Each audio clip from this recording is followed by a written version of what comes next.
ಸಂಜಯ್ ವಾಣಿ ವೀಕ್ಷಕರಿಗೆ ಪ್ರೀತಿಯ ಸ್ವಾಗತ. ನಟ ದರ್ಶನ್ ಹಾಗೂ ಪವಿತ್ರ ಗೌಡ ರೇಣುಕಾಸ್ವಾಮಿ ಕೊಲೆ ಪ್ರಕರಣದಲ್ಲಿ ಜೈಲುವಾಸವನ್ನ ಅನುಭವಿಸ್ತಾ ಇದ್ದಾರೆ. ಆದರೆ ಇದೀಗ ರೇಣುಕಾಸ್ವಾಮಿ ಕೊಲೆ ಪ್ರಕರಣದ ಆರೋಪಿ ನಟ ದರ್ಶನ್ಗೆ ಕರ್ನಾಟಕ ಹೈಕೋರ್ಟ್ ಷರತ್ತುಬದ್ಧ ಜಾಮೀನನ್ನ ಮಂಜೂರು ಮಾಡಿದೆ. ದರ್ಶನ್ರ ಜಾಮೀನು ಅರ್ಜಿಯ ವಿಚಾರಣೆ ನಡೆಸಿದ ನ್ಯಾಯಮೂರ್ತಿ ವಿಶ್ವಜಿತ್ ಶೆಟ್ಟಿ ದರ್ಶನ್, ಪವಿತ್ರ ಗೌಡ, ಲಕ್ಷ್ಮಣ್ ಗೌಡ, ಪ್ರದೋಷ್ ಅವರಿಗೆ ಜಾಮೀನು ಮಂಜೂರು ಮಾಡಿದ್ದಾರೆ. ದರ್ಶನ್ ಪರ ವಾದ ಮಂಡಿಸಿದ್ದಂತಹ ಸಿ.ವಿ. ನಾಗೇಶ್ ಅವರು ದರ್ಶನ್ ಅವರದು ರೇಣುಕಾಸ್ವಾಮಿ ಕೊಲೆಯಲ್ಲಿ ಪಾತ್ರವಿಲ್ಲ ಎಂದು ವಾದಿಸಿದ್ರು. ಪೊಲೀಸರು ಕೆಲವೊಂದು ಉತ್ಪ್ರೇಕ್ಷಿತ ಆರೋಪಗಳನ್ನ ದರ್ಶನ್ ವಿರುದ್ಧ ಮಾಡಿದ್ದಾರೆ ಎಂದು ವಾದಿಸಿದ್ರು. ದರ್ಶನ್ ಪರ ವಕೀಲರ ವಾದವನ್ನ ಪುರಸ್ಕರಿಸಿರುವ ನ್ಯಾಯಮೂರ್ತಿ ವಿಶ್ವಜಿತ್ ಶೆಟ್ಟಿ ಅವರು ದರ್ಶನ್ಗೆ ಷರತ್ತುಬದ್ಧ ಜಾಮೀನನ್ನ ಮಂಜೂರು ಮಾಡಿದ್ದಾರೆ. ಉಳಿದಂತ ಷರತ್ತುಗಳು ನಮಗೆ ಆದೇಶದ ಪ್ರತಿ ಸಿಕ್ಕಿದ ನಂತರ ನಮ್ಗೆ ಗೊತ್ತಾಗುತ್ತೆ. ಆದೇಶಕ್ಕೆ ಸಂಬಂಧಪಟ್ಟಂಗೆ ಏನಿದೆ ಸರ್? ಈಗ ಮಧ್ಯಂತರ ಆದೇಶ ಇತ್ತು, ಅದು ಮುಗೀತು. ಮುಕ್ತಾಯದ ಬಳಿಕ ದರ್ಶನ್ ಅವರು ಆಪರೇಷನ್ ಮಾಡಿಸಿಲ್ಲ. ಅದ್ರ ಬಗ್ಗೆ ಆಪರೇಷನ್ ಬಗ್ಗೆ ನಮಗೆ ಮಾನ್ಯ ಉಚ್ಚ ನ್ಯಾಯಾಲಯ ಮಧ್ಯಂತರ ಜಾಮೀನು ಕೊಡುವಂತ ಸಂದರ್ಭದಲ್ಲಿ ಅದರದ ಮಾಹಿತಿ ಯಾವುದೂ ಸಹ ಮಾಧ್ಯಮಕ್ಕೆ ಹಂಚ್ಕೋಬಾರ್ದು ಅನ್ನೋದು ಒಂದು ಕಂಡೀಷನ್ ಇವತ್ತಿಗೂ ಇದೆ. ಆದ್ರಿಂದ ಆ ಮಾಹಿತಿನ ತಮಗೆ ನಾನು ಹಂಚ್ಕೊಳ್ಳೋದು. ಜೂರ್ ಶಿಕ್ಷಣ ಬಿಟ್ಟು ಹೋಗಬಾರ್ದು ಅಂತ ಇಂಟರ್ವ್ಯೂ ಬೇಲಲ್ಲಿ ಹೇಳಿದ್ರು. ಅಂದ್ರೆ ಈಗಲೂ ಕೂಡ ಹೋಗಂಗಿಲ್ವಾ? ಸಾಮಾನ್ಯವಾಗಿ ದರ್ಶನ್ ಏನಾದ್ರು ಮೈಸೂರಲ್ಲಿ ಟ್ರೀಟ್ಮೆಂಟ್ ತೆಗೆದುಕೊಳ್ಬೇಕು ಅನ್ನುವಂತ ಆಸೆಗಳು ಅದು ಆದೇಶ ನಮಗಿನ್ನೂ ಸಿಕ್ಕಿಲ್ಲ ಸರ್. ಆ ಕಂಡೀಷನ್ ಅಂದ್ರೆ ಆ ಷರತ್ತು ಇದೆಯೋ ಇಲ್ವೋ ಅನ್ನೋದು ನಮ್ಗೆ ಅರ್ಜಿ ಆದೇಶದ ಪ್ರತಿ ಸಿಕ್ಕಿದ ನಂತರ ಗೊತ್ತಾಗುತ್ತೆ.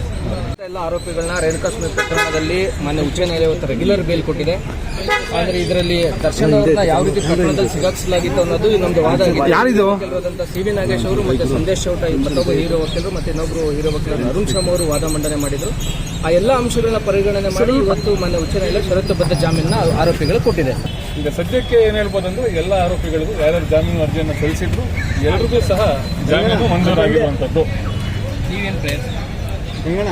ನಾನು 6ನೇ ಮತ್ತು 7ನೇ ಆರೋಪಿಗಳಿಗೆ ನಾನು ವಕಾಲತ್ತು ವಹಿಸಿ ವಾದವನ್ನು ಮಂಡಿಸಿದ್ದೆ. ಅನುಕುಮಾರ್ ಮತ್ತು ಜಗದೀಶ್ ನೋಡಿ, ಅವರ ವಿರುದ್ಧ ಇದ್ದಂತಹ ಒಂದು ಆರೋಪಗಳೇನೆಂದ್ರೆ ಅವರು